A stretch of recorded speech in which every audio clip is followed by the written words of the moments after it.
Ansiedade infantil. O que é ansiedade na infância? Quais são os principais sintomas, sinais? Como você, profissional, deve agir diante de uma crise de ansiedade, seja na escola, no consultório, na igreja, em qualquer outro lugar? Como orientar os pais? Que tipo de intervenção fazer? Qual a relação da ansiedade com a proteção à infância? Qual a relação da ansiedade com abuso sexual? É sobre tudo isso que nós vamos falar agora na nossa Hora Exepaz, a nossa aula semanal aqui direcionada para profissionais, voluntários, líderes que atuam com crianças, que atuam com famílias.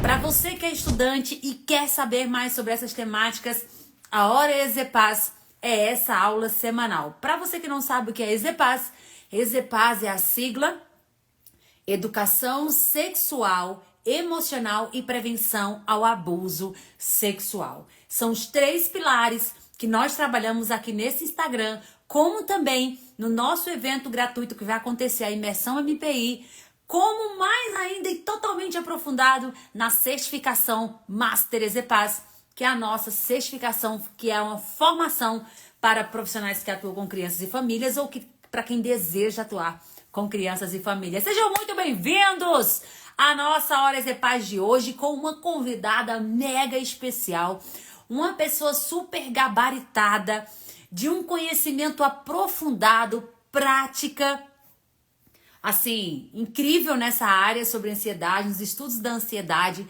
a maravilhosa Wélida Dancini, que é doutora em psicologia, mas eu não vou apresentá-la porque eu vou deixar que ela se apresente. Ela sabe muito mais sobre ela do que eu, vocês concordam? Então já vou chamar a minha convidada, que a Wélida Dancini também é professora da certificação Master Exepaz, gente. Só temos potência de professores nessa certificação. E só avisando para vocês que eu vou abrir vagas para nova turma da certificação Master Exepaz, 18 de março, logo após a imersão MPI, tá bom?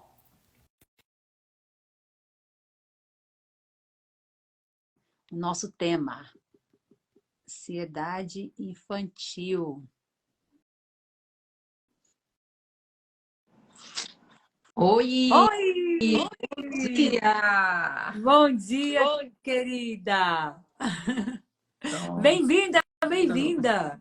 Ô, gente, eu é que agradeço, um privilégio estar aqui com vocês, conhecendo esse povo bonito aqui do seu canal aqui, esse pessoal que acompanha o trabalho lindo, tão relevante, que é a proteção da infância, da adolescência, tão necessário, tão importante.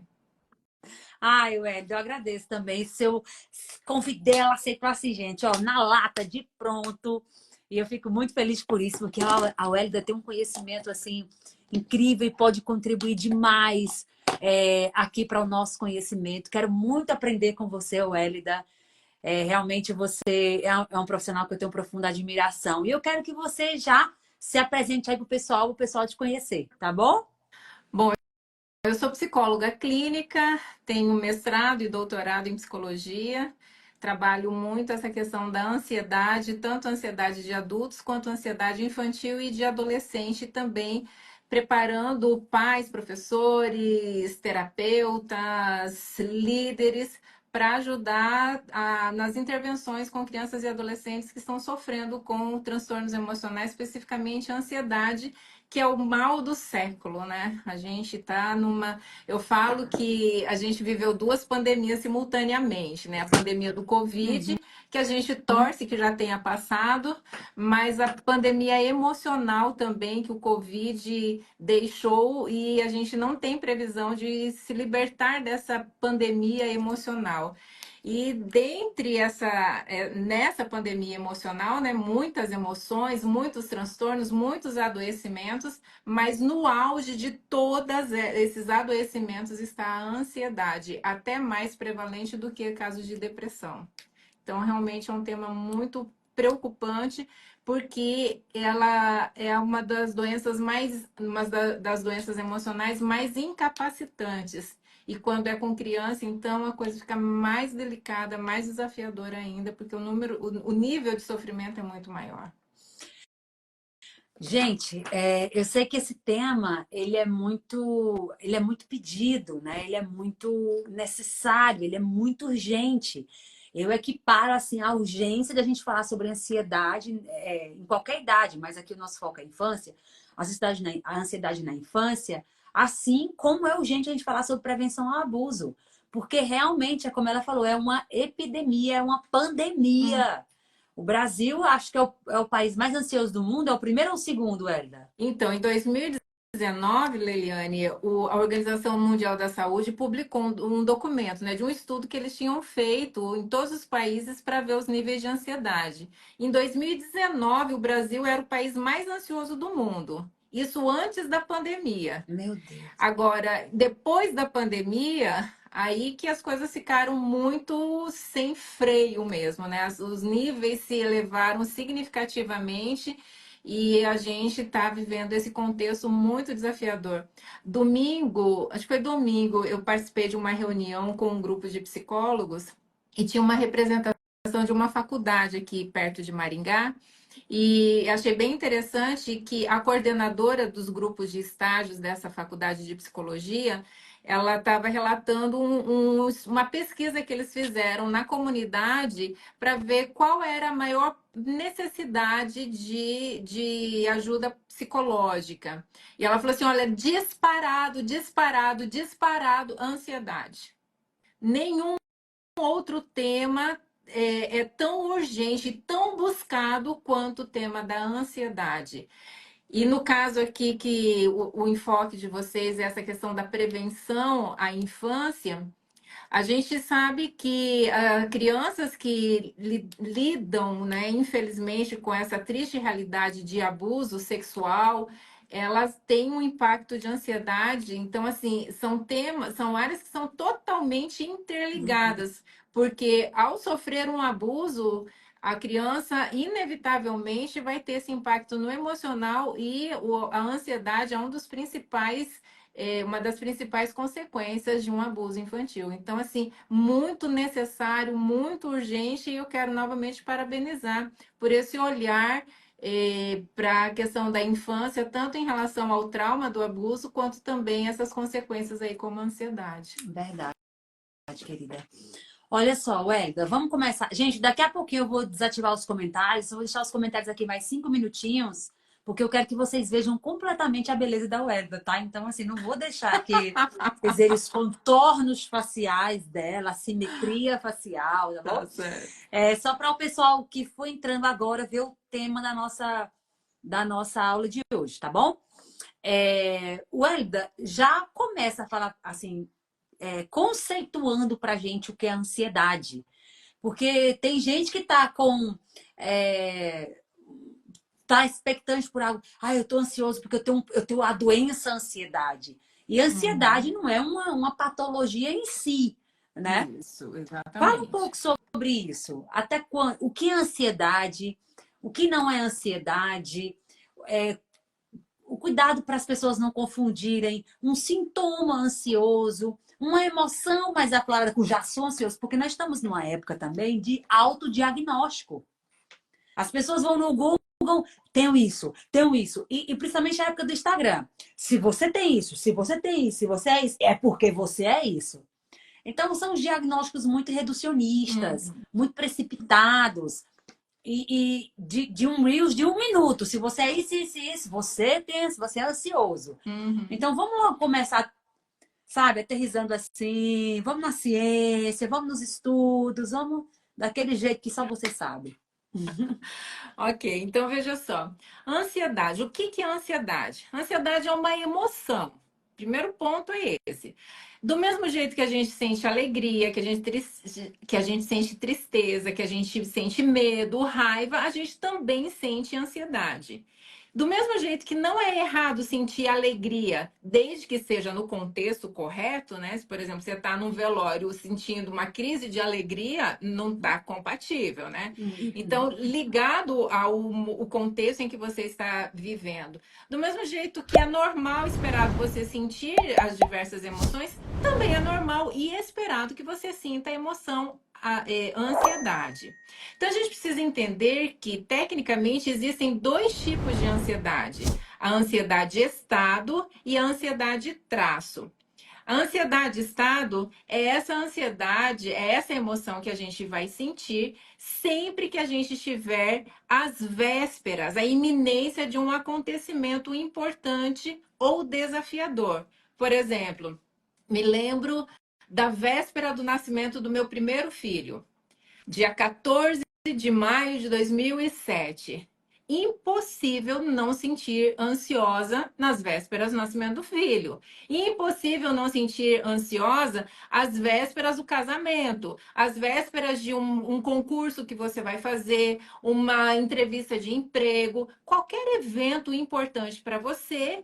Isso vai gerar essa emoção, ansiedade. Só que uma característica interessante é que o evento passa. Então, por exemplo, meu filho nasceu, passou o evento, passou a emoção, a ansiedade também. Não faz sentido passar o nascimento do filho e 3 dias depois eu estou ansiosa porque meu filho está por nascer. Então, passou o evento, passou a emoção e a gente vai lidar com outras emoções, outros desafios na sequência. Então, essa é a ansiedade estado. É o que a gente pode dizer popularmente como uma ansiedade normal, que todo mundo vai sentir. Então, todo mundo vai sentir esse tipo de ansiedade. Vai acontecer inúmeras vezes na nossa vida e tá tudo certo, não tem nada de patológico. Não precisa tomar remédio, não precisa de nada para isso. Agora, a ansiedade traço é a ansiedade patológica, que é aquela que você não está necessariamente na iminência de um evento desafiador que está por acontecer, mas a sua mente, ela começa a trabalhar com pensamentos intrusivos que te gera a imaginação de uma situação de medo. Geralmente esses pensamentos intrusivos, eles começam assim: e se? E se eu não conseguir fazer a prova? E se o avião cair? E se meu filho for atropelado na rua? E se. Então, sempre tem esse e se, e depois vem uma frase, um pensamento que é negativo, pessimista, derrotista, catastrofizado. Quando esse pensamento invade a nossa mente, o que, que acontece? O nosso corpo, que foi projetado por Deus de forma sublime, ele nos prepara para nos proteger desse evento que a nossa mente está imaginando que possa acontecer. Então é por isso que a gente entra em estado de alerta. Aí começam a vir os sintomas. O coração começa a bater mais forte, há uma mudança no ritmo de respiração, tremores, a gente começa a suar, aquela angústia, porque o nosso corpo está entendendo que a gente está na iminência de um evento perigoso, terrível, algo ruim que está por acontecer. Então, ele prepara o nosso corpo para ou lutar com esse acontecimento ou fugir desse acontecimento. E é por isso que vem, então, esses sintomas típicos da ansiedade, que na realidade são os sintomas que o nosso corpo ele está nos preparando para lidar com essa situação terrível que está por acontecer. Só que a realidade é que não está por acontecer. Na realidade, não está acontecendo nada, mas é como se a gente estivesse vivendo isso. E de forma assim bem básica, essa é a diferença entre uma ansiedade normal, né, como se diz popularmente, e a ansiedade patológica. O corpo interpreta a situação como uma ameaça. O cérebro interpreta. Exatamente. Olha, sua vida está em risco. Você pode morrer. Por isso que assim, o pensamento catastrófico é bem característico da ansiedade, não é verdade, Wélida? É bem isso. E muitas vezes as pessoas vão para o pronto-socorro. É Tô muito comum isso. Vão para o morrendo, pronto-socorro tô achando morrendo. que está infartando. Aí chega lá, O médico olha de cima e embaixo e fala assim: você não tem nada. Aí a frustração. O povo fica, eu queria matar o médico. Como ele fala que eu não tenho nada? Eu tô sentindo tudo isso e fala que eu não tenho nada. Sintoma de Você não tem morte, né? nada. É uma sensação de morte. E é realmente uma sensação de Sim, morte. sim. Então, assim, até a gente tem que interpretar essa fala do médico. Você não tem nada no biológico. Porque tudo isso é uma interpretação do seu cérebro. Então, o seu problema está no emocional. E isso pode acontecer com adultos, com idosos, com adolescentes e também com crianças. Então, a gente precisa estar atento a esses sintomas de ansiedade, porque, veja, de todos os problemas de saúde mental, os transtornos de ansiedade são aqueles que são os mais recorrentes na infância. Oi, Uhum. deu uma travada. Voltou? Voltou. Então, assim, dos transtornos mentais da infância, a ansiedade é o que tem o maior grupo de recorrência. E os transtornos de ansiedade, eles impactam na criança a capacidade de aprendizagem, o desenvolvimento social, né, a capacidade de se relacionar, de socializar, de fazer amizades e até mesmo as relações familiares. E uma ansiedade na infância, principalmente quando ela não é tratada, ela pode perdurar até a idade adulta. Então, ela vai trazer bastante prejuízos em diversas áreas da vida da criança, inclusive no desenvolvimento da aprendizagem. E aí, quando não é tratada também e vai passando de uma fase para outra, ela vai se tornando mais aguda e até cronificando, né? Exatamente. É muito recorrente pacientes adultos que têm uma ansiedade cronificada ou persistente, você perceber que isso já iniciou lá na infância e que não teve nenhum tipo de intervenção. Muito pelo contrário, né? Porque o senso comum fala assim: ah, é frescura, é falta do que fazer, quer chamar atenção, a criança quer chamar atenção, por isso que ela está fazendo isso, né? Então a criança ela vai aprendendo isso que na realidade aquele comportamento não é nada, não é nada, então não precisa fazer nada. Eu costumo dizer que nada não resolve nada. Então a gente fala Uhum. para a criança não fazer nada com aquilo porque ela só quer chamar atenção, não precisa fazer nada. E isso não vai resolver nada, muito pelo contrário, pode desencadear uma cronificação aí, além de outros prejuízos e outras comorbidades também, como por exemplo a depressão, que é a comorbidade mais recorrente em crianças que têm aí, ansiedade infantil. É porque Então, a você, gente acaba. né? Porque você imagina a criança com a sensação de que ela vai morrer, que as coisas vão dar errado. Então, assim, pra gente que é adulto, já é muito difícil. É Sim, muito difícil lidar com isso. Só que quando a gente sai daquela crise de ansiedade, a gente tem clareza do que a vida é, do que não é, o que eu tenho controle. Eu sou adulta, eu posso decidir isso e acabou na minha vida. Eu posso decidir sair desse bairro, desse emprego, tal. Mas imagina a criança, por exemplo, que tem crise de ansiedade em relação à escola.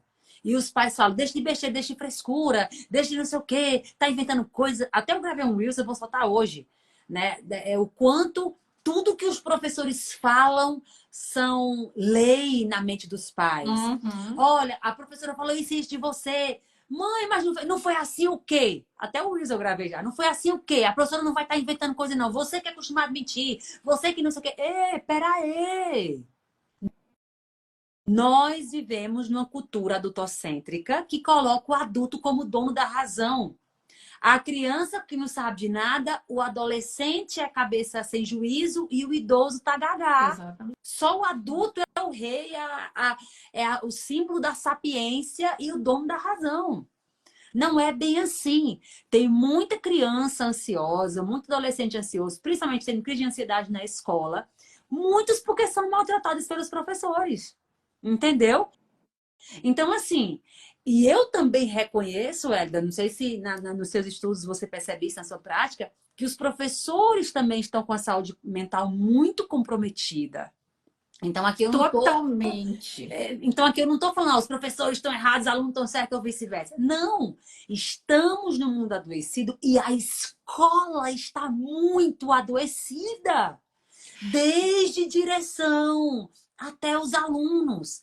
É um adoecimento coletivo nas escolas, uma falta de preparo mínimo, básico para lidar com as questões emocionais, tanto próprias quanto dos alunos, as famílias estruturadas. Então, assim, se nós profissionais não tivermos esse olhar para os profissionais, vamos dizer, professores, aqui no contexto da escola, e para essas crianças e adolescentes, a gente vai estar colocando sempre porque as crianças hoje são rebeldes, os adolescentes são rebeldes, e a gente não vai olhar nem para a saúde mental desse professor que perde a paciência, que às vezes maltrata o aluno, nem desse aluno que não respeita o professor, e fica essa briga. E os níveis de ansiedade em escolas são, assim, altíssimos. Traz um pouco sobre isso, Wélida, sobre a ansiedade no contexto escolar, por É. gentileza. Eu vou abrir só os comentários um pouquinho para ver dúvida do pessoal, para a gente ir conversando com eles, tá bom? Ok, Aí, sem se tu problema. puder vir um pouquinho para tua Pra esquerda, cá? isso, para tua Então, direito. esquerda. Peraí. Deu? Aí, a tua esquerda? Minha esquerda, É, é. então é para tua direita, eu que confundi, que tá espelhado. Isso, porque aí você vem um pouquinho mais para cá, porque os comentários ficam aqui Ah, desse outro lado, beleza, entendi. entendeu? Pronto. Pronto. Então, olha só, Leiliane, essa questão da escola, veja, você tem um grupo gigantesco de professores que são adoecidos. Sim, sim. Pessoas doentes adoecem. Uhum. Pessoas curadas curam. Então, veja, o professor ele está adoecido e ele vai lidar com uma criança que também está adoecida. E muitas vezes a gente não sabe, a gente não consegue respeitar o nosso adoecimento e buscar cura, porque a gente acredita que para a ansiedade basta fazer nada que vai, né, milagrosamente vai desaparecer. E aí a gente vai lidando com a criança da mesma forma. E aí veja só, os estudos mostram, quando a gente vai aí tentar entender a etiologia aí do transtorno de ansiedade, a gente vê que existe um número, a questão genética, né, a vulnerabilidade biológica, ela tem um impacto, né, ela contribui com o surgimento da ansiedade, dos transtornos de ansiedade, a questão do temperamento do sujeito também, mas me chama muito a atenção que o que mais predomina é a vulnerabilidade ambiental, ou seja, a maior incidência de ansiedade é decorrente de aprendizado. A criança aprende com seus pais ansiosos a ter pensamentos negativistas, pensamentos ansiosos e comportamentos ansiosos. Aí ele vai para a escola, ele chega na escola e se depara com um professor que também está adoecido, que também vai ter pensamentos ansiosos e comportamentos ansiosos. Então, veja, tudo isso acaba montando um cenário para que essa criança ela entre, quer seja por questão genética, quer seja por temperamento, mas essa questão ambiental acaba favorecendo muito esse solo para o desenvolvimento do transtorno de ansiedade infantil. Então, a gente precisa ter esse olhar para a escola, entendendo que a gente precisa de uma intervenção para com o professor, com o adulto que está ali, que precisa de ajuda, Isso. que é uma pessoa que está em sofrimento. Uhum. Um outro aspecto em relação ao professor. A maioria, eu vou em muitas escolas, né, fazer palestra, dar orientações, e a maioria das queixas que eu ouço é assim: os professores não sabem o que fazer com o aluno quando está tendo crise de ansiedade. Então, a falta de recursos para lidar com uma criança, com um adolescente em crise de ansiedade é muito intensa e a gente precisa instrumentalizar esse professor, esse coordenador, o monitor, a direção da escola sobre o que fazer, qual o melhor manejo com uma criança, um adolescente, um aluno que está tendo crise de ansiedade. E um terceiro aspecto é o processo de alfabetização emocional dos nossos alunos, que eles precisam aprender a identificar, trabalhar as suas emoções entender o que está acontecendo, fazer essa leitura do que está acontecendo com ele, e além de identificar, nomear, ele também precisa saber o que ele pode fazer quando ele está oscilando emocionalmente ou se desestabilizando emocionalmente. Então, a gente precisa dessa tripla intervenção no contexto escolar: o cuidado do professor, né, trabalhar a ansiedade dele, instrumentalizá-lo para que ele seja uma ferramenta ali dentro do contexto escolar que vai dar subsídio para esse aluno com crise de ansiedade. E o terceiro aspecto é esse aluno, que ele precisa também ter esse olhar em relação às emoções dele, entender o que ele pode fazer e como é que ele lida com essa questão da ansiedade e das outras demandas emocionais dele também. Então, é um campo de atuação extremamente necessária, urgente e um campo vastíssimo de atuação. Gente, e assim, eu me preocupo muito, perfeita a sua fala, Wélida, perfeita. Porque a minha filha já teve uma crise de ansiedade muito forte por causa da fala de um professor. Entende? Ela se esforçou muito para fazer um trabalho, muito mesmo. E aí, quando chegou na escola, ela foi mostrar para o professor, ele fez desse jeito, foi a cena. Ele fez assim, deixa eu pegar meu exame aqui para fazer a cena para vocês. Nem se você fizer 5 vezes vai ficar bom, vai fazer de novo. E eu vi o esforço dela em casa. De uma escola, de uma rede grandíssima, maravilhosíssima, não sei o quê. É adoecimento. Então, ela chegou em casa super descompensada emocionalmente, falou comigo de maneira desrespeitosa. Eu fiz, epa, eu fiz, Lara, não sei o que, não sei o que lá, mãe, não sei o que, não sei o que lá. Aí eu fiz, epa, tem alguma coisa errada, minha filha não fala assim. Aí eu cheguei pra ela e falei assim, filha, tá acontecendo alguma coisa? Precisando da ajuda da mamãe? Ela fez assim no meu colo, ó. O professor fez isso na frente de todo mundo lá na escola e não sei o que, não sei o que. E eu me tremei todinha e eu fiquei com o coração palpitando. Ai, foi muito ruim, mamãe. E ela toda se tremendo, chorando. Sabe quando ela segurou a contenção emocional? E aí, quando eu pedi algo pra ela que realmente ela tinha deixado de fazer, ela pum, explodiu comigo e tá. E aí eu fiquei pensando, como a fala de um profissional impacta tanto Sim. as crianças e adolescentes, e o quanto os pais não saberem impacta muito mais. Vocês estão entendendo, gente? Imagina se eu não tivesse esse conhecimento, essa percepção de. Epa, eu ia fazer como, normalmente? Porque os pais agem assim por falta de conhecimento e querendo educar da melhor maneira, né? Como é que você vai falar assim comigo? Você tá tudo errado. Você que não fez assim pra escola, não sei o quê. Não fale assim comigo, entendeu? Imagina agora ela já machucada. Eu vejo, eu faço inversão, porque na minha mente ela me desrespeitou porque falou alto comigo. Uhum. Entende? Então, aí você imagina, é o que eu quero falar pra vocês, é o quanto as crianças e adolescentes são injustiçados somente por falta de conhecimento e por adoecimentos emocionais nossos, de nós adultos. Exatamente. Entenderam? Então, eu falei, imagina quanto ela iria sofrer se eu fosse autoritária nesse momento. E aí depois ela falou, aí eu trouxe algumas considerações. Falei, olha, talvez o professor também tá no dia mal, não sei o quê, mas também ele foi desrespeitoso. Mãe! E ela já me reclamando desse professor, ó. Entendeu? E tal, e não sei o quê. E aí depois ela tava calma, ela tava consolada, chorou no meu colo e abracei e tal. Aí eu falei, filha, eu entendo que você tava muito chateada, mas não é uma opção falar com a mamãe como você falou. Você falou de maneira desrespeitosa, entende? Uhum. Então não é, tá assim, vai falar assim comigo porque tá ansiosa, porque tá não sei o quê. Não, mas é a gente entender a importância desse acolhimento, principalmente nesse momento de ansiedade. Acolhe primeiro, depois ensina. Porque o cérebro ansioso, ele não tem nem capacidade para aprender, não é verdade, Welga? Exatamente. E esse é um dos grandes problemas que acontece na escola, porque a ansiedade, ela vai fazer com que o sistema nervoso simpático ele esteja ativado, que é onde tem o estresse, que é o sistema de alerta e tal. E isso vai ter vai funcionar quase que como um bloqueio para o processo de aprendizado.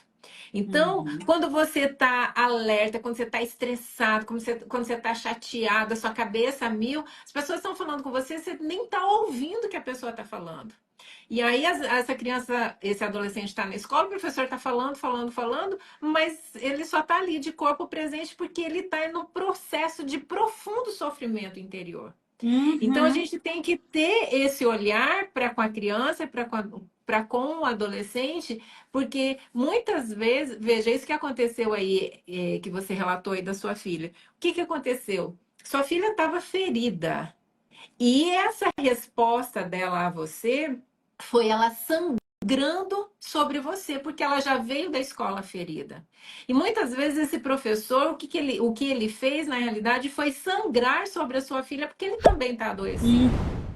E é por Uhum. isso que a gente tem que ter esse olhar do quanto a gente precisa levar uma intervenção emocional para o contexto escolar, porque os professores eles Exato. estão adoecidos e eles não sabem, na grande maioria, né? Claro que existem exceções, mas de uma forma geral, eles não sabem nem lidar com o adoecimento deles, nem lidar com o adoecimento do aluno. E o aluno está no meio de tudo isso aprendendo que a maneira de se viver é a partir dessa perspectiva de pensamentos ansiosos, de respostas ansiosas, de não se fazer nada, porque isso tudo é frescura, é falta de fé, é falta do que fazer, é para chamar atenção, então não se faz nada, não se fala nada, ai, porque é desse jeito mesmo. E isso é errado, e isso é um processo de aprofundar algo que já está profundamente machucado e gerando sofrimento. Então, realmente, a gente precisa levar uma intervenção para esses personagens, digamos assim, que estão aí precisando tanto de ajuda. Exato. E aí eu chego a me dar uma dor assim na minha cabeça quando eu percebo que as formações do Brasil no ensino básico de alfabetização emocional não dão o básico de apoio para os professores, só cobrança, cobrança, cobrança, cobrança, cobrança. Gente, já fiz trabalhos em escolas assim que eu chamava a coordenação, eu chamava a direção, eu falava, gente, vocês estão. Não, não para com isso, tipo assim, volta tudo, né? Então é muita sangria, né? Exatamente. Mas, Wélida, tá que tem muitas. Eu acho, eu tô sentindo agora, Wélida, que a gente precisaria fazer uma live dessa só ansiedade no contexto escolar. Bora. Como ajudar os professores, como ajudar os alunos, como orientar os pais diante das crises de ansiedade. A escola, a criança tem ansiedade na escola, como intervir diretamente. Assim, enfim, dá umas 10 lives só ansiedade na escola. Quem está aqui com a gente gostaria de eu marcar outra com o Hélida, porque aqui a gente tem que falar sobre outros assuntos, que aqui é a ansiedade no geral, infantil. Quem quer uma só sobre ansiedade na escola, digita eu quero aqui, coloca eu quero aqui, só ansiedade na escola, que eu vejo se a Hélida pode voltar e a gente fazer essa hora exepar só de ansiedade na escola, tá? Se vocês quiserem, eu vejo com o Hélida aí. Welda, mas traz o seguinte, olha só. Muita gente está falando aqui, muitos pais, eu estava aqui lendo os comentários. Meu filho rói unha, meu filho balança as mãos. Isso é ansiedade? Não é ansiedade? Então, vamos trazer aqui alguns sintomas e sinais clássicos da criança ansiosa para os pais começarem. Não, então isso aqui merece investigação, isso não merece investigação. Então, vamos trazer um pouco sobre isso? Os sinais e sintomas de ansiedade na infância. Ansiedade Ok. patológica.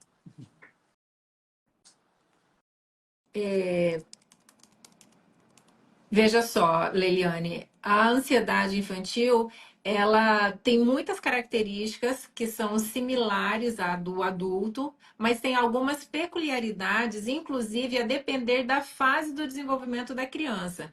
Porque a ansiedade, ela vai acompanhar, o transtorno de ansiedade, ela pode ir acompanhando a fase do desenvolvimento da criança. Então, as crianças menores ali de 1 ano, 2 anos, 3 anos, é muito recorrente ter, por exemplo, ansiedade de separação. O que é a Uhum. ansiedade de separação? É esse sofrimento no momento de se separar dos pais ou cuidadores. E a gente vê isso muito no contexto escolar, principalmente quando começa o ano letivo, que a criança ela entra em profundo sofrimento na hora que o pai vai deixar ela na escola. Porque na cabeça dela, ela Verdade, tem. aqui tinha muitas perguntas. Meu filho tá chorando muito para não ir para a escola e tal. Fala um pouquinho sobre isso também. Então, pode ser ansiedade de separação, porque na cabeça da criança fica uma pergunta muito forte. A pergunta é: será que meu pai vai voltar para me buscar? Será que eu vou ser abandonada aqui na escola? Então, o medo do abandono é muito recorrente nessa fase, né? A questão de barulhos muito intensos acabam assustando a criança. Esse novo, alguns medos típicos da criança aí, dessas fases aí bem iniciais. Se eu sentir fome, o que que vai acontecer? Que horas que eu vou comer? Se eu sentir vontade de ir no banheiro, tem banheiro aqui? Onde que é? Como que eu vou fazer? Então tem esses medos muito comuns, mas principalmente o medo dos pais não voltar para buscar eles. Então a gente precisa trabalhar isso com eles. E também, Leiliane, muitas vezes a criança lê o sofrimento dos pais na hora dos pais deixar a criança na escola. Então, às vezes, algumas falas, né? Principalmente é mais típico da mãe, né? Olha, não esquece da mamãe, tá? Ó, você vai ter uma professora, ela vai cuidar de você, mas não esquece que a mamãe é quem te ama. Então, a criança ela já começa a ficar com esse medo. Será que a minha mãe vai deixar de me amar se eu gostar da minha professora também? Então, eu não posso gostar da professora, porque senão eu vou estar traindo a minha mãe. Claro que a criança não tem esse pensamento elaborado, como eu estou colocando aqui para você, mas são esses medos que Os ficam rodando dentro da afetos criança. ela tem, né? Ela não consegue representar cognitivamente, mas os afetos estão Exatamente. ali, borbulhando com tudo, né? Então, veja, tem muito a ver com esses medos que são colocados, né? Que a criança vai lendo até mesmo na própria fisionomia dos pais, né? Porque a criança, ela é especialista em ler a fisionomia dos pais, desde que ela é bebê. E a vida, e assim, até na adolescência, né? A minha filha, quando ela tinha ali por volta de uns 8, 10 anos, me chamava muita atenção que ela falava assim: Mãe, o que está acontecendo? Você não está bem por quê? Aí eu falava assim: Não, não está acontecendo nada, eu estou bem.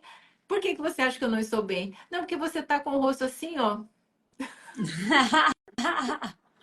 E a gente não percebe, né? E a gente não percebe, não, filho, eu tô na correria do dia a dia e tal, né? E eu nem percebi que eu tava com uma fisionomia tensa, passando essa preocupação para ela. E ela estava preocupada porque na leitura dela algo não estava bem. Então, assim, a criança, ela faz essa leitura visual dos pais, principalmente. Então, esse momento de chegada na escola, ele é muito recorrente essa questão da ansiedade de separação. E aí é importante os pais trazerem essa tranquilidade para a criança. Né? Os pais mostrarem o ambiente escolar para a criança, ensinar para ela onde é banheiro, onde é que se come, onde se toma água, onde que ela vai. Se ela sentir saudade, que ela vai poder pedir para a escola ligar para o pai ou para a mãe, dizendo para ela saber que eles estão bem, ou para ela dizer como ela está. Ter esse momento passando para ela essa segurança e principalmente enfatizar: você vai ficar aqui na escola, eu estou indo, mas eu volto para te buscar. E, gente, por misericórdia, não atrase para ir buscar seu filho. Quando está na hora de sair, é muito angustiante para a criança ela sair ali e ver todos os coleguinhas indo embora e ela ficando. E ela não tem essa noção do tempo. Para ela é uma eternidade. Você chegou 5 minutos atrasado, mas ela não consegue identificar isso. O que, que é 5 minutos? Então, assim, é muito importante que quando está na hora dela sair, principalmente nesse processo inicial, você esteja lá para receber ela com alegria, com festa, sem ficar perguntando: sentiu saudade da mamãe? Essa é a pergunta proibida para você fazer. Ai, você sentiu medo? Você. Só celebre, celebre. Ir para a escola é um momento de celebração, voltar para casa é outro tipo de celebração também. A gente Ótimo. estava falando sobre os sintomas, né? Vamos Acabei lá. entrando nessa questão. Então, assim, como que a gente sabe que a criança ela está num processo de adoecimento patológico aí no campo da ansiedade? Comece observando as mudanças drásticas de comportamento. A criança tinha um ritmo alimentar e ela passou a comer demais ou a comer de menos. O ritmo de sono, começou a dormir demais ou começou a dormir de menos? Queda no rendimento escolar, falta de motivação, preocupações excessivas. Essa é uma característica muito típica e às vezes essas preocupações elas podem aparecer em forma de inquietação, agitação, mas Leiliane, uma característica que tem se tornado mais recorrente é a questão de crianças arrancando o cabelo e comendo o cabelo. Então, essa é uma característica que tem se tornado bastante recorrente nos últimos tempos, aí no pós-pandemia, como uma consequência aí dessas preocupações excessivas. Aí, algumas queixas bem típicas, que é a questão de dor de cabeça, dor na barriga, tontura, isolamento social, a questão de pesadelos também, né? O terror noturno, irritabilidade ou apatia. Criança que rói unha também, tem que estar muito atento em relação a isso. As pernas muito inquietas, as mãos agitadas, são características que merecem a gente parar para fazer uma investigação. Agora, é muito importante cuidar com a rotulação. Quando você observa esses sinais e sintomas que te fazem pensar na possibilidade de uma ansiedade, é muito importante buscar um diagnóstico adequado, né, para que a gente saiba exatamente o que está acontecendo e principalmente o que fazer. Porque às vezes a gente começa a rotular, né? E aí ela não liga não porque ela é ansiosa, porque ele é TDAH, ele porque ele é TOD, porque ele é isso. Aí a gente sai carimbando todo mundo sem que a gente tenha um diagnóstico correto para que a gente possa não colocar o aluno dentro de uma caixa, mas para que a gente possa ajudar ele a sair desse processo de adoecimento. Eu costumo dizer, Leiliane, que o diagnóstico não é um ponto de chegada, é um ponto de partida. É a partir desse lugar que eu vou, então, estabelecer uma rota para transformar a minha história e não ficar preso nesse processo de adoecimento. Verdade.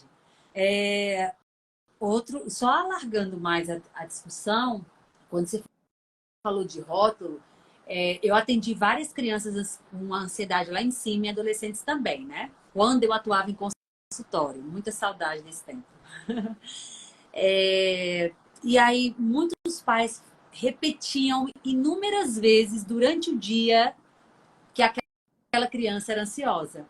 Meu filho, para com esse negócio, controle sua ansiedade. Nossa, esse menino é muito ansioso. Não, mamãe, olha só, fulano aqui na ansiedade dele, né? Então, isso acontece muito nas famílias. E os pais fazem isso por quê? Porque estão buscando fazer o seu melhor, não tem conhecimento, faz o que dá conta, né? E aí nós, como profissionais, nós precisamos orientar os pais sobre como eles devem agir com essa criança ansiosa, com esse filho ansioso. Nós temos que esclarecer para eles o que é ansiedade, o que acontece no cérebro para disparar esses gatilhos e o corpo responder daquela maneira. E aí, muitas vezes, os pais, até professores, quando a criança começa a ficar com as pernas inquietas, balançando, ou pega um objeto na sala de aula ou em casa e fica assim, balançando, agoniado, e começa a pingar de suor, mas eita, começou essas frescuras. Começou essa, ó, para de bater essas pernas aí, tá me dando agonia. Tu tá agoniando e tá agoniado, tá me agoniando. E não sei o quê. É o que eu ouço dos adolescentes. Eu ouvi esse consultório em escola, continuo ouvindo até hoje. Dos adolescentes, das crianças. E até teve um paciente meu que falou bem assim, 9 aninhos. Ô tia, o ruim é que mamãe não tem paciência com minha ansiedade. O Ai, meu que dó! pai, é, aí ele falou assim, o meu pai, ele diz que não vai aguentar muito tempo não, essa doença não. Que eu tenho que entender que não precisa ficar se balançando tanto não. Então você imagina para essa criança tá com esse sentimento de que vai acontecer coisa ruim a qualquer momento, que ela vai morrer, e os pais falaram assim, olha, quando tiver assim, fica longe de mim. Então aí vem a crise da ansiedade com esse sentimento de morte e com o abandono e a falta de aceitação. Porque a criança não se sentir aceita Desamparo. pelos seus pais é a maior dor que ela possa sentir nessa terra, que ela pode sentir nessa terra, é não se sentir aceita pelos pais, principalmente no momento de crise. E Exatamente. aí, Wélida, como você nos orienta, né? Orienta todos os profissionais que estão aqui com a gente, a como orientar esses pais nesses momentos de crise? Então, a gente precisa trabalhar com os pais e na escola, veja, eu falei dessas três áreas de intervenção na escola, né? Com o professor, sobre ele mesmo, com o professor para atuar com o aluno e com o aluno. Mas na realidade existe mais esse quarto caminho aí que é Uhum. extremamente necessário, que é a questão da orientação aos pais que tem as suas próprias demandas com os Uhum. seus próprios transtornos de ansiedade, que também não sabem lidar com eles mesmos e também não sabem lidar com a criança. Então, a gente precisa levar essa orientação para os pais. As escolas de pais são oportunidades da gente estar levando esse tipo de orientação. Mas, Leiliane, eu gosto muito das escolas de pais, mas eu gosto muito de algo mais prático, que são as oficinas que a gente pode estar fazendo com tanto com alunos quanto com professores e também com pais, em que a gente, de forma prática, a gente vai ensinar eles atividades paliativas que eles vão intervir no momento das crises de ansiedades ali da criança. Ai, Então, na eu palestra, adorei, adorei, adorei. Só te interrompendo, você falou isso, eu lembrei. A forma que você colocou isso no seu modo da certificação. Ficou muito bom, muito, muito, muito bom. A temática que você traz sobre essas questões de intervenção é primordial. Essas oficinas são primordiais. pois é, e assim, poucas escolas estão oferecendo esse tipo de recursos. E assim, os Uhum. profissionais que levarem essas opções para as escolas, com certeza vão ter muita abertura para estar desempenhando esse tipo de trabalho, porque é uma necessidade. A gente não está criando uma demanda. A gente não precisa criar alguma coisa para montar uma estratégia para convencer a escola porque é uma coisa assim tão distante. É uma necessidade que a Arroz e escola também não feijão, né? sabe o que fazer com isso. E por isso nós precisamos nos preparar para fazermos esse tipo de intervenção, porque as nossas crianças estão em sofrimento, os nossos professores estão em sofrimento e os pais estão em sofrimento, porque nós estamos numa sociedade adoecida. Então, é uma causa que a gente precisa realmente abraçar de levar saúde emocional para uma população que está adoecida em profundo sofrimento. Lembrando que o adoecimento emocional dói infinitamente mais do que um adoecimento físico.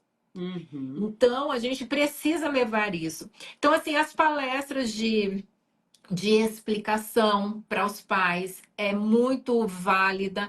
Entender o que é ansiedade, o que não é ansiedade. Sábado agora eu fiz uma palestra numa igreja, numa comunidade bem simples, aqui a uns 300 quilômetros da minha cidade. E assim, a carência e a sede de informação dos pais. Eu vim falando para o meu marido, falei assim, nossa, como é lindo ver isso, o quanto as pessoas elas estão sedentas de informação. Então, levar esclarecimento, dizer onde que ele busca ajuda, quando que eu preciso buscar ajuda, que tipo de sinais e sintomas isso precisa me servir como alerta de que meu filho ele pode estar precisando de ajuda profissional. Outro dia um pai me falou assim, minha filha entrou no banheiro e ela estava demorando para sair, o chuveiro ligado há muito tempo, e eu entrei no banheiro e foi a cena mais triste que eu vi. Minha filha sentada no chão, debaixo do chuveiro, tendo uma crise de ansiedade e eu ali paralisado, sem saber o que fazer para ajudar minha filha. Nossa, aquilo cortou meu coração. E esse pai falava em meio a lágrimas. E, gente, esse pai é um pai de classe alta. Por que eu estou enfatizando isso? Porque transtorno de ansiedade está em todos os níveis sociais. Classe alta, classe média, classe baixa, qualquer tipo de classe, alcança todas as pessoas. Então, a falta de saber o que eu faço quando eu vejo meu filho tendo uma crise de ansiedade, como que eu lido com isso? E às vezes, algumas intervenções tão simples, mas fazem profunda diferença, como por exemplo, o abraço do pai sem estar criticando, sem estar julgando, sem estar condenando.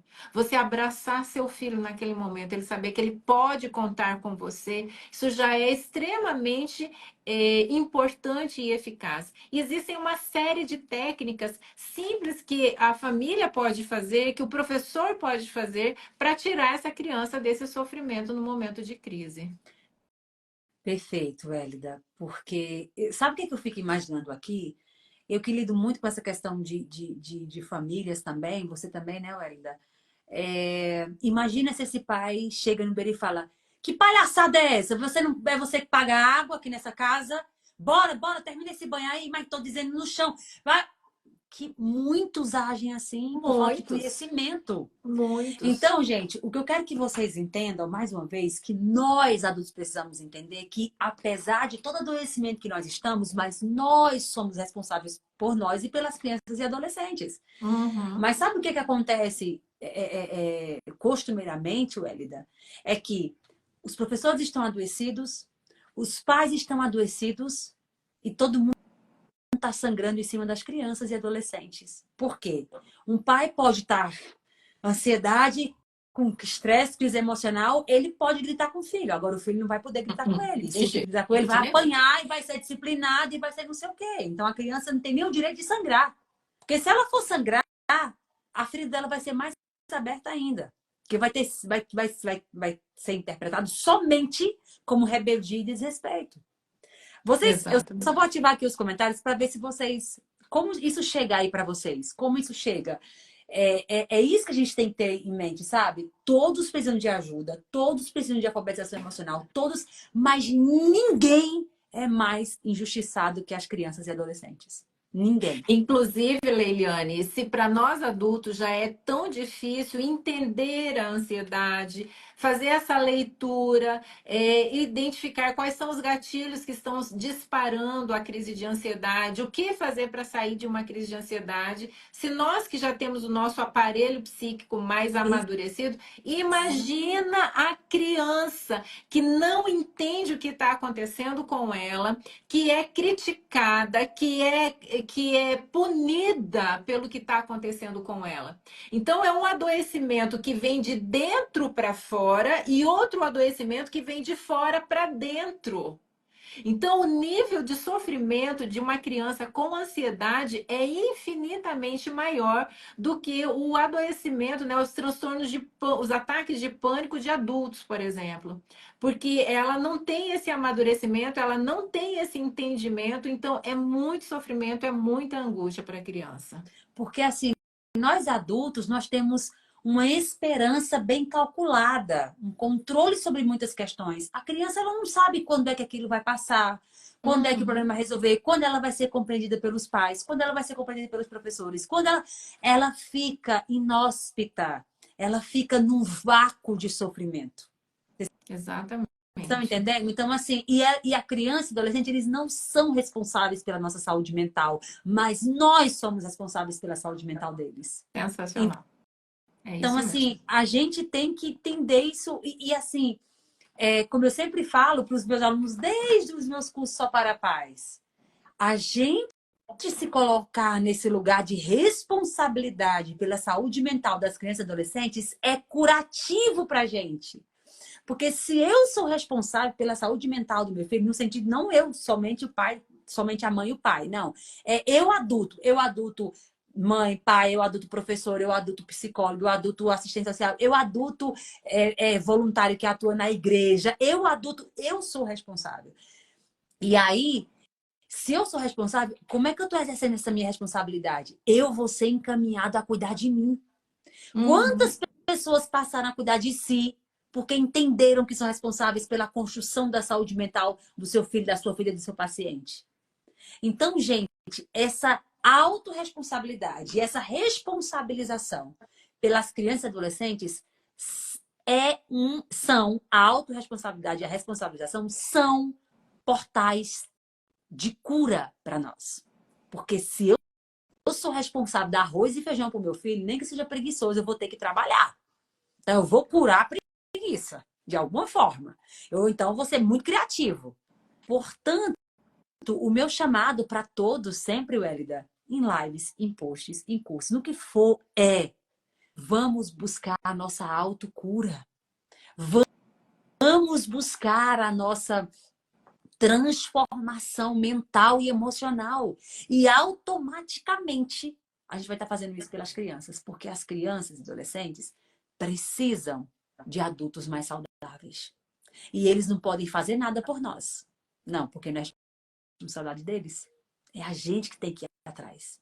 Tá, amores? Exatamente. Wélida, Oi. nosso tempo já foi aqui, mas eu queria que você trouxesse. Eu vou trazer um pouco, e também a gente você falou um pouco lá no início, mas eu prometi ao pessoal e eu gosto sempre de cumprir as promessas que eu coloco lá na descrição da live, né? Essa relação da ansiedade também com a proteção à infância, com a prevenção ao abuso e com o abuso sexual. Então, como a Elida já colocou, gente, muitas vítimas que são abusadas, elas desenvolvem, sim, a ansiedade patológica durante o abuso, pouco depois do abuso ou até anos depois do abuso. Então, há essa relação, sim, de ansiedade com casos de abuso sexual. E outro ponto só que eu queria trazer para vocês é que ansiedade, a gente estudar sobre esse assunto, entender sobre esse assunto e trabalhar as nossas questões emocionais, elas estão diretamente ligadas com a proteção à infância. Eu acho que vocês perceberam isso durante essa aula aqui. Que se a gente não cuidar da gente, a criança vai sangrar porque foi ferida lá fora ou porque foi ferida por nós mesmos. Ela vai sangrar Uhum. e a gente vai entender isso como uma rebeldia, como porque são crianças sem limites e não sei o que, tal, né? E a gente precisa entender que se a gente quer proteger a infância, se você que é profissional que está aqui, quer proteger a infância, é imperativo estudar sobre educação emocional, sobre inteligência emocional. Porque crianças ansiosas, elas são mais vulneráveis a abuso. Crianças ansiosas são presas mais fáceis para abuso sexual, para bullying, tanto para ser vítima como para cometer, como ser agressor. Proteção à infância e ansiedade são assuntos inseparáveis. Wélida, Oi. assim, Leiliana, a gente não pode sair dessa live sem falar isso. O que é que você tem para nós aqui? Porque eu sei que você tem coisa aí para a gente fazer 10 lives seguidas todo dia durante 10 anos. Olha, o que eu deixaria para vocês é sobre vocês refletirem sobre a sua saúde emocional e o seu chamado para ser um agente de cura. Eu gosto muito de dizer que pessoas curadas curam, pessoas feridas ferem. Se você está aqui acompanhando o canal aqui da Leiliane, é uma evidência para mim muito clara de que você tem um chamado para a proteção da infância e da adolescência. Se você tem esse chamado, o que eu quero dizer para você é que continue investindo na sua formação e no seu desenvolvimento de dentro para fora. Trabalhe você, trabalhe as suas questões emocionais, trabalhe as suas feridas E ao fazer isso, você vai derramando sobre as crianças que estão à sua volta, sobre os pais, sobre os educadores. Você vai levando também uma cura, você vai sendo uma fonte de cura para as pessoas com quem você entra em contato. Então, nunca se canse de buscar conhecimento, nunca se canse de buscar aprimoramento. Quanto mais você investe em você, maior vai ser o seu alcance para alcançar um número maior de pessoas que estão em sofrimento. Você está num planeta adoecido. E você foi levantada e foi chamada para ser um agente de cura. Então, nunca se canse de investir em você. Quando você cuida do outro, você apenas cuida do outro. Mas quando você cuida de você e cuida do outro de forma muito mais intensa e mais significativa também. Então, eu queria deixar aí para você esse estímulo para você continuar investindo na sua formação, no seu desenvolvimento para que você possa ser um agente de cura cada vez mais qualificado, alcançando muito mais pessoas que estão necessitando. É muito maravilhosa essa mulher, eu não é, minha gente? Quem gostou aqui da presença da Wélida, manda aqui nos comentários um coração para a Wélida. Nos comentários, não é apertar no comentário, não. Manda um coração aí para a Wélida. Quem gostou da presença de Wélida? Quem quer que o Wélida volte aqui? Coloca aí um coração nos comentários. Comenta aí com o coração, que eu quero saber. Porque vai que vocês não gostaram. Eu não trago mais, né? Eu não trago mais, né? Que eu sou assim, não gostou. E eu estava quase esquecendo aqui Impossível não amá-la. que eu preparei um PDF para Sim, fala aí. elas. Eu preparei um PDF aqui para vocês, simplesinho, mas com muitas informações, com bastante carinho, com informações relevantes aí para você refletir sobre ansiedade na infância. Quais são as características, quais as fases de prevalência, como que você faz para perceber quando a criança está precisando de intervenção. Então, se você quiser receber o PDF gratuitamente, me manda aí no direct, entra lá no meu Instagram, manda um direct, escreve, a palavra-chave é ansiedade. E aí eu vou mandar aí o link para você baixar gratuitamente esse PDF que eu preparei para você com bastante carinho. Ai, obrigada, Wélida. Olha só, um mimo para vocês que estão aqui. Então, como é que você vai fazer? Você vai lá no Instagram da doutora Wélida, manda a palavra ansiedade, e ela vai mandar o link para vocês desse PDF com o resumo dessa aula aqui de hoje, mais algumas coisitas para vocês, informações valiosíssimas. Olha só, não estou falando para vocês que ela é maravilhosa? Sigam a Wélida. Eu vou pedir para vocês seguirem a Wélida, mas não só seguirem. Envia nos grupos das escolas, nos grupos das igrejas. Pessoal, encontrei um profissional hoje que fala sobre ansiedade na infância como ninguém. Ele é doutor em psicologia e estudou 400 mil anos sobre ansiedade, sabe muita coisa. Manda lá o link do Instagram da Wélida. Wélida, nesse PDF você colocou suas redes sociais? Coloquei Coloca, sim. se você não tiver colocado, eu te aconselho a colocar o link das suas redes sociais. O link Colo... clicável. Ah, Colocou? ok.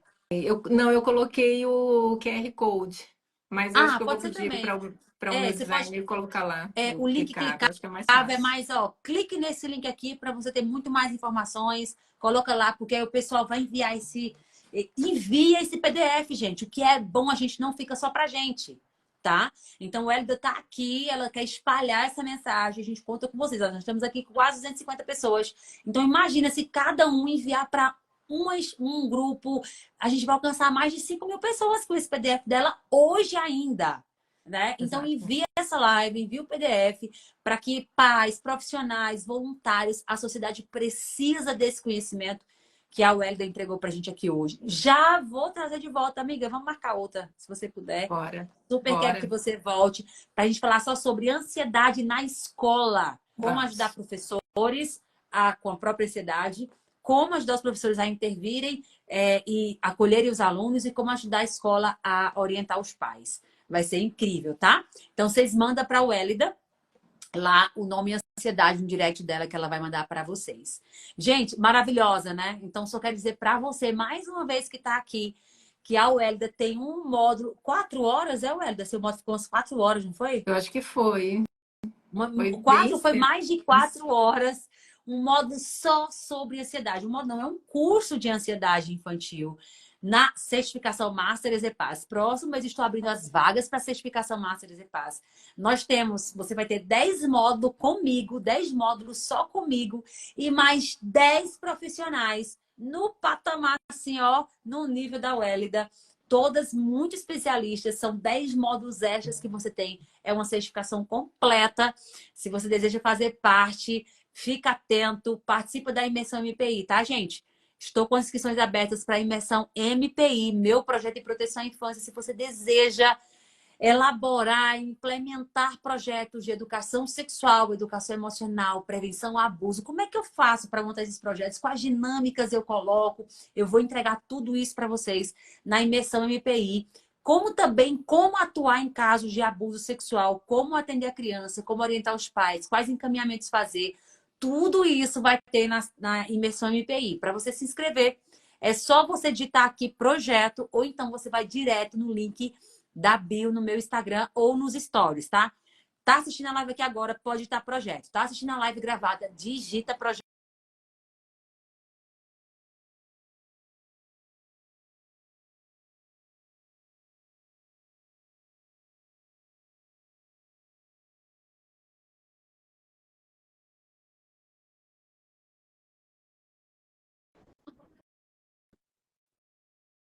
Seu direct para você se inscrever, tá bom, amores? Tudo gratuito a imersão MPI. Depois da imersão MPI, eu vou lançar a turma da certificação Master EZ-PAS.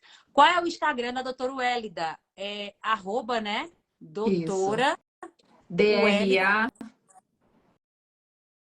É WLL Wélida. Dance. Não, é um L só.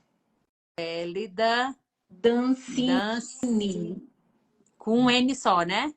N, isso. É assim, eu vou fixar aqui para todo mundo já. Aí, ó, o Instagram da Wélida. Tá certo, Wélida? Tá certo. Tá certo, né?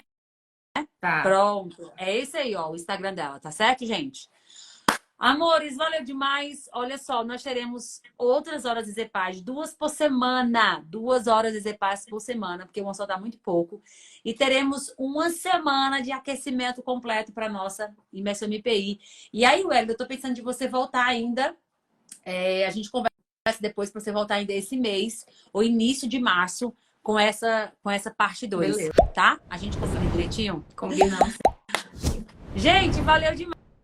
Muito obrigada, Wélida, mais uma vez. Obrigada a todos vocês que vieram aqui. Wélida, se despeça dos seus novos seguidores, das pessoas que vão lhe ajudar a alcançar mais pessoas ainda espalhando seu PDF e também seu Instagram para todo mundo. Se despeça do pessoal.